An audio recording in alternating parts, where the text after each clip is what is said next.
Hello friends, मैं एक बार फिर से उपस्थित हूँ कहानी मुझे तुमसे प्यार है का अगला भाग लेकर। इसके पहले भी 21 भाग अपलोड हो चुके हैं। अगर आपने नहीं देखा तो प्लीज़ एक बार ज़रूर देखें। अमायरा सबसे नज़रें बचाकर भागने लगती है। तभी वह राजन से टकराकर गिर जाती है और उसके बाल राजन के शर्ट के बटन में उलझ जाते हैं। अमायरा काफ़ी कोशिश करती है छुड़ाने की, लेकिन जब नहीं निकलता है तो राजन उस पर अपने बाँह कसते हुए करीब करते हुए कहता है, तुम रुको, मैं निकालता हूँ। पुलिस की नज़र अब उस पर पड़ती है तो कहा, देखो वो रही राणा की बेटी, अरेस्ट हर ऑल्सो। अमायरा बेहद घबरा जाती है। वहीं राणा ज़ोर से चिल्लाता है, मेरी बेटी को अरेस्ट मत करो, प्लीज़ मेरी बेटी को छोड़ दो, वह बच्ची है, इसमें उसकी कोई गलती नहीं है। अद्रिका भी बोली, नहीं सर, उसे छोड़ दीजिए, वह मेरी बहन है।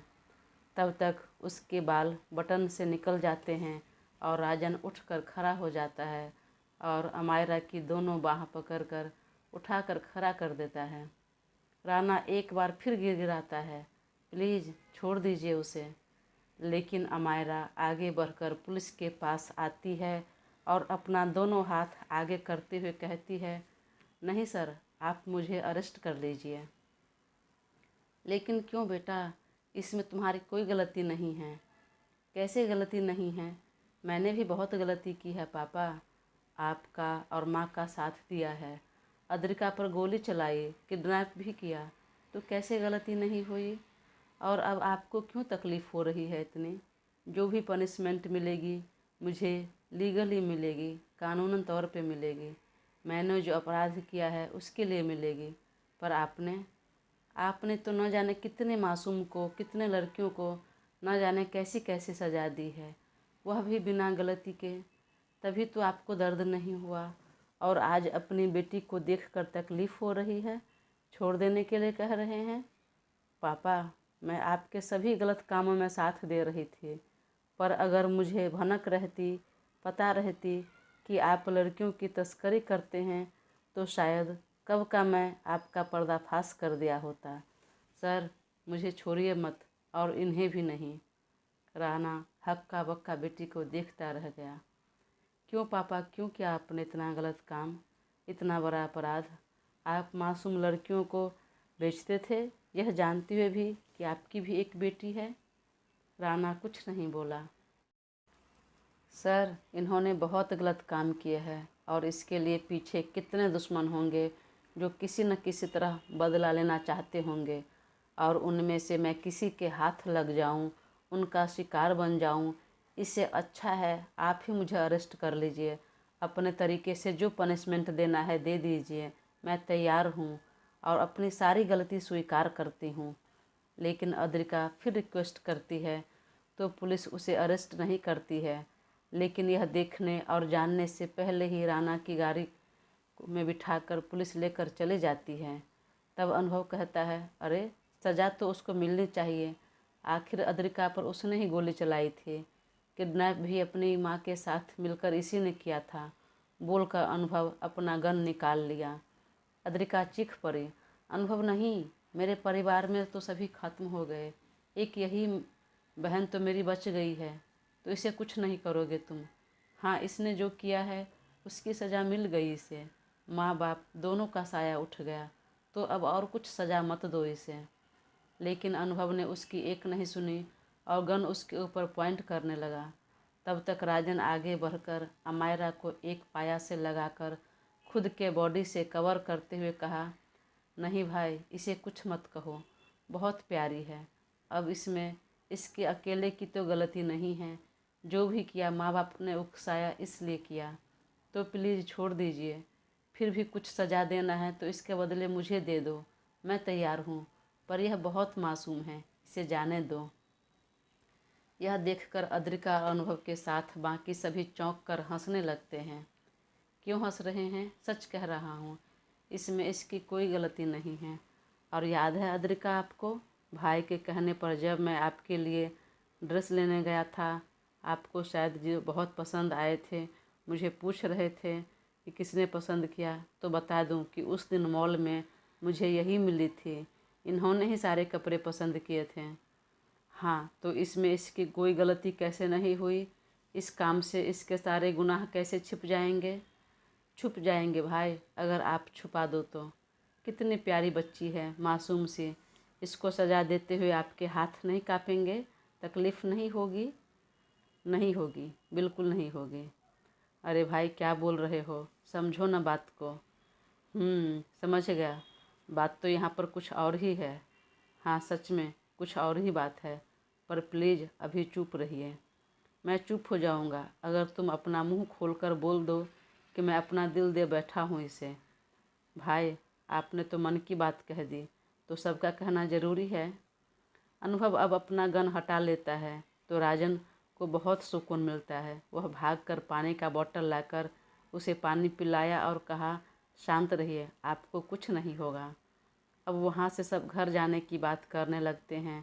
तब अद्रिका कहती है, आप लोग जाइए, लेकिन मैं, अनुभव और देव अंकल, हम तीनों जाते हैं सविता आंटी के पास। वह सालों से अकेली रह रही है, न जाने कितने दुख भरे और जिल्लत भरी ज़िंदगी जी है और जी रही है। वो भी मान चुकी है कि आप इस दुनिया में नहीं हैं, तो जितना जल्दी हो सके वहाँ चलिए और उन्हें ले आइए अपने घर। सुनकर देव बाबू की आंखों में आंसू आ जाते हैं। सविता का चेहरा आंखों के सामने आ जाता है। मेरी सविता बरसों से कितना दुख और तकलीफ़ झेला है और झेल रही है। मुझे अभी उनके पास लेकर चलो। अनुभव, चलो तुम भी। नहीं पापा, आप जाइए, मैं अभी नहीं जाऊंगा। मैं अभी उनसे अपनी नज़रें नहीं मिला पाऊंगा। बहुत सारी गलतियां की है, गलतियां नहीं, गुनाह किया है। उनके लिए मेरे मन में कितनी नफ़रत भरी थी, न जाने मेरे मन में कितने बुरे भाव आए। आज भी मैंने कितना सुना दिया। मैं राना को सज़ा दिलाने में इतना मशगूल हो गया कि मेरी माँ निर्दोष है यह पता ही नहीं लगाया। और अब इस तरह मैं उनके सामने नहीं जाऊंगा। नहीं बेटा, चलो, तुम्हारी माँ है वो। तुम जब सामने जाओगे, उसे माँ कहोगे तो यूं ही खुश हो जाएगी वो। पिछली सारी बातें भूल जाएगी। तुम्हारे मन में क्या बैर भाव था, क्या दुर्भावना थी, वह सब भूल जाएगी। और सिर्फ यही नहीं, उसके साथ क्या हुआ है वह भी भूल जाएगी। सब ठीक हो जाएगा। अनुभव बिना कुछ बोले चुपचाप जाने के लिए तैयार हो गया, लेकिन कलेजा उसका भी कांप रहा था, दिल रो रहा था। सबके बारे में पता करते करते अपनी माँ के बारे में पता नहीं लगा पाया। वह कदम बढ़ाया, तभी एक आवाज़ गूंजी, किसी को कहीं जाने की ज़रूरत नहीं, हम आ गए हैं यहीं पर। आवाज़ की तरफ सब ने देखा तो अनुज सविता जी को लेकर वहां आ चुका था। जब देव बाबू की नज़रें सविता जी पर गई तो वह ठिठक गए और पलक उन्हें निहारते रहे। महंगे कपड़े और गहनों से लदी कभी महारानी सी दिखने वाली सविता जी आज एक मामूली सी सूती साड़ी पहने अधपके बालों में बूढ़ी और बीमार सी दिख रही थी। चेहरे पर झुर्रियाँ आ गई थी। सविता जी की नज़रें भी जब देव बाबू पर गई तो उनका भी कुछ यही हाल था। कुछ देर तक समझ नहीं पाई कि क्या यह वही मेरे देव बाबू हैं जिनके लुक्स और चार्म के कभी चर्चा होती थी। जब दोनों की नज़रें एक दूसरे से मिले तो देव बाबू की आंखों से आंसू बह निकले। सविता जी तो एक पल के लिए नर्वस सी हो गई। वह एक टक देखती रही। काफ़ी बदलाव आ गया था दोनों के चेहरे में। सविता, यूँ क्यों देख रही हो? मैं हूँ देव, तुम्हारा देव। बोलते हुए दोनों बाहें फैला दी तो सविता जी भाग कर आई और पैरों में गिरने लगे, लेकिन देव बाबू ने उनकी बाहें थाम ली और खींचकर सीने से कस कर लगा लिया और दोनों एक दूसरे से लिपट कर फूट फूट कर रो पड़े। अद्रिका और अनुभव के साथ वहाँ उपस्थित बाकी सबकी भी आंखें नम हो चुकी थीं। अमायरा भी अपना मुंह दबाकर रो रही थी। सविता जी को अभी भी यकीन नहीं हो रहा था। वह देव बाबू के चेहरे को बार बार छू कर देख रही थी। आप सच में मेरे देव हैं? आप वापस आ गए? या फिर मेरा कोई भ्रम तो नहीं? फिर से तो कोई मुझे बेवकूफ़ नहीं बना रहा? कोई धोखा या छल या फरेब तो नहीं दे रहा? आप वाकई हैं ना? नहीं सविता, इस बार कोई धोखा, छल या फरेब नहीं हो रहा। हाँ, इस बार मैं वाकई में हूँ, देव हूँ, तुम्हारा देव। हम फिर से एक हो गए, हमारा परिवार एक हो गया। यह हमारा बेटा अनुभव और हमारी बहू अद्रिका। अद्रिका ने हाथ जोड़कर सिर झुका लिया। आंटी, मुझे माफ़ कर दीजिए, बहुत गलत समझ लिया आपको और न जाने क्या क्या सुना दिया गुस्से में। सविता जी जब तक कुछ समझ पाती, जवाब देती, उससे पहले अनुभव उनके पैरों में गिर पड़ा और फूट फूट कर रोने लगा। मुझे माफ़ मत कीजिए और गले से भी मत लगाइए, मुझे पहले सज़ा दीजिए। आपकी जो सज़ा होगी, जो देंगी, मुझे मंजूर होगा और तभी मुझे सुकून मिलेगा। बरसों बाद बेटे के मुंह से माँ शब्द सुनकर सविता जी की आंखों से अश्रुधारा बह निकले। हृदय प्रेम, दया, ममता और वात्सल्य से अभिभूत हो गया और बेटे को बाह पकड़ उठाने लगा। अनुभव नहीं उठ रहा था। नहीं माँ, मुझे पहले आपको सज़ा दीजिए। बेटा, अब और क्या सज़ा दूँ? जितनी सज़ा मिलनी थी उससे कई गुना हम सबको सज़ा मिल गई। अब और नहीं। अब तो इस शब्द से भी नफ़रत हो गई है। अब मत बोलना बेटा, अब उठो और गले से लग जाओ।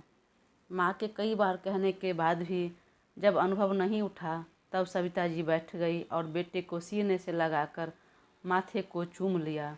उनके आँखों से आंसू अनुभव के माथे को भिगा रहा था और अनुभव के आँखों के आंसू वहाँ के ज़मीन को। और उन दोनों को देखकर वहाँ खड़े सबकी आंखों से आंसू बह रहे थे। मैं बिल्कुल नाराज़ नहीं हूँ बेटा। अरे, जिस परिस्थिति में मैं तुम्हें छोड़ कर गई, वैसे में तो कोई भी नाराज़ हो जाता। चलो, यह एक तरह से हम सब के लिए वनवास था जो अब पूरा हुआ और अब हम फिर से एक हो गए। अनुभव में ने अब की बार सर उठाकर देखा तो माँ ने उसका चेहरा अपने हाथों में भर लिया और कपोल को बारंबार चूमती रही, दुलारती रही। दूर से राजन, अनुज, अनुभव, अमायरा सब देखकर खुशी से झरझर आंसू बहा रहे थे। देव बाबू ने दोनों को उठाते हुए अपने सीने से लगा लिया और अद्रिका को भी इशारा किया तो वो भी भाग कर आई और चारों एक दूसरे के गले से लग गए। बेटा, तुम्हें राना कब लेकर गया और क्या कहकर ले गया? पापा, आप दोनों के जाने के बाद मैं बहुत अकेला हो गया था। जब तब रोता रहता था। तब एक दिन राना ने मुझे देखा और अपने साथ ले गया और कहा, पढ़ाई के साथ साथ तुम हथियार चलाने की भी ट्रेनिंग लोगे। तुम्हें अपने पिता का मौत का बदला लेना है। और फिर धीरे धीरे वह अपने सारे गलत कामों में मुझे इन्वॉल्व करने लगा। तब मुझे नहीं पता था कि हम सब का गुनहगार वही है। उसके कहने पर मेरे मन में गुस्सा और नफ़रत भर गया। जी जान लगाकर सब सीखने लगा। ट्रेनिंग के बाद मैं पहली बार जब विदेश से आ रहे राना के हथियार को अकेले ही अपने कब्जे में कर लिया, तब खुशी से मैं यह बात राना को बताने आ रहा था। तब राना हंसते हुए अपने आदमियों से बात कर रहा था कि आपको उसी ने मारा और इतना ही नहीं, आपकी सारी प्रॉपर्टी भी धोखे से अपने नाम कर लिया और मुझे भी अपने फ़ायदे के लिए लेकर आया है, ताकि मुझे कभी यह पता न लगे कि आपको उसी ने मारा है और मैं उसके लिए काम करता रहूं, उसका गुलाम बनकर रहूं। सुनते ही जी में आया कि अभी उसे गोली मार दूं, लेकिन मैंने ऐसा नहीं किया और काफ़ी सोचने के बाद यह तय किया कि इसके बारे में सारी जानकारी जुटाकर कानूनी तौर पर इसे सज़ा दिलवाऊं। अब मैं उसके साथ काम करता रहा, सारी जानकारी जुटाता रहा और पुलिस की भी ट्रेनिंग लेने लगा। और जब मैं पुलिस वाला बन गया तब मैंने अपने सीनियर के सामने यह बात रखी। उन्होंने पहले यकीन नहीं किया, फिर मैं उसके बारे में कुछ बात बताई, तब यकीन हुआ और कहा, तुम उसके बारे में सारी जानकारी बताओ, हासिल करो और इसके लिए तुम्हें पुलिस बनकर नहीं, उसी के प्रोफेशन में जाकर सब पता लगाओ। तब मैं भी माफिया बन गया और सारी जानकारी इकट्ठा करने लगा।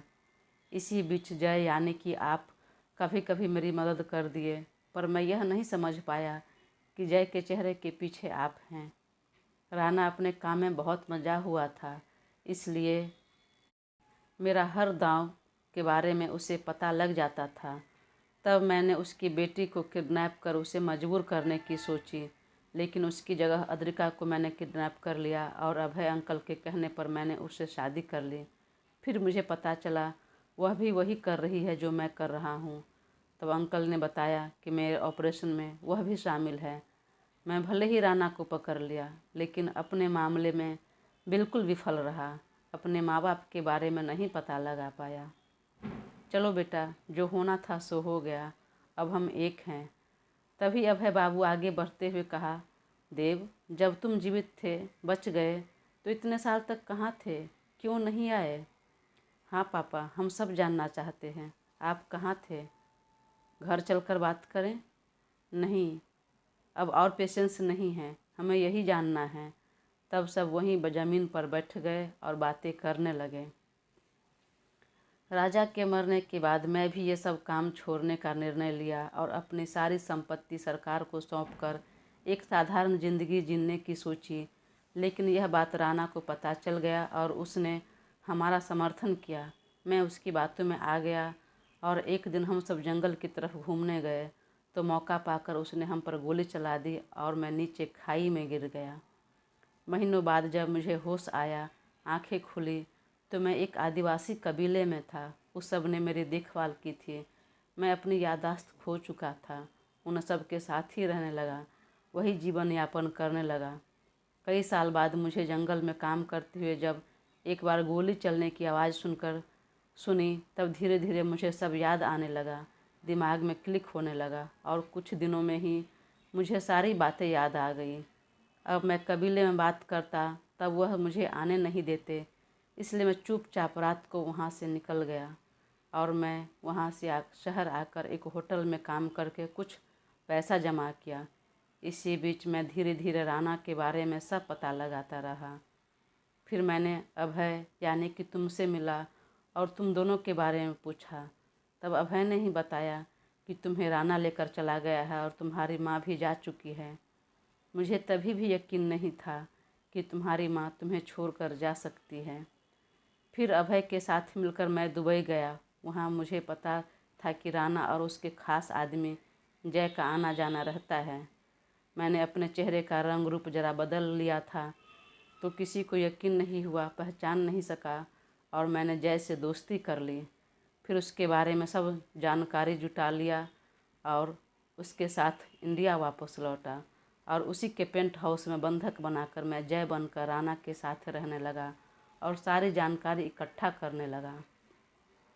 वहाँ मुझे अद्रिका भी दिखी, जहाँ उसके साथ बहुत बुरा बर्ताव होता था। तभी मुझे राजा की कही बातें याद आ गई। भाई, मैं जानता हूँ राणा ठीक से देखभाल नहीं करेगा, अगर हो सके तो मेरी बेटी का ध्यान रखना।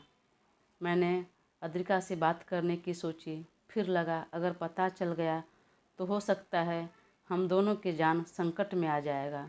इसलिए मैं छुपकर इसका मदद करने लगी और प्रॉपर्टी के पेपर मैंने ही बदले। इसी बीच मुझे यह भी पता चल गया कि अद्रिका अनुभव को पसंद करती है और यह बात मैं अभय को बताया। इसी के कहने पर मैंने तुम्हारे जीवन में लाने को कहा और मेरे कहने पर ही इसे ऑपरेशन का हिस्सा बनाया।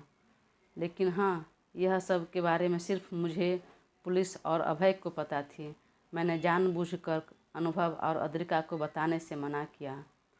सुनकर सभी गंभीर हो गए थे। अब सविता, तुम बताओ, जब राणा ने तुम्हें बेच दिया तो फिर तुम कैसे वापस आई, कैसे अपना जीवन शुरू किया? मुझे सब बताओ सविता। सविता जी हिचकियाँ लेकर रो रही थी। दोस्तों, कहानी आगे जारी रहेगी। प्लीज़ तब तक अपना साथ बनाए रखें और चैनल को सब्सक्राइब कर मुझे ज़रूर सपोर्ट करें। मैं बहुत जल्द इसका अगला भाग अपलोड करूँगी। धन्यवाद।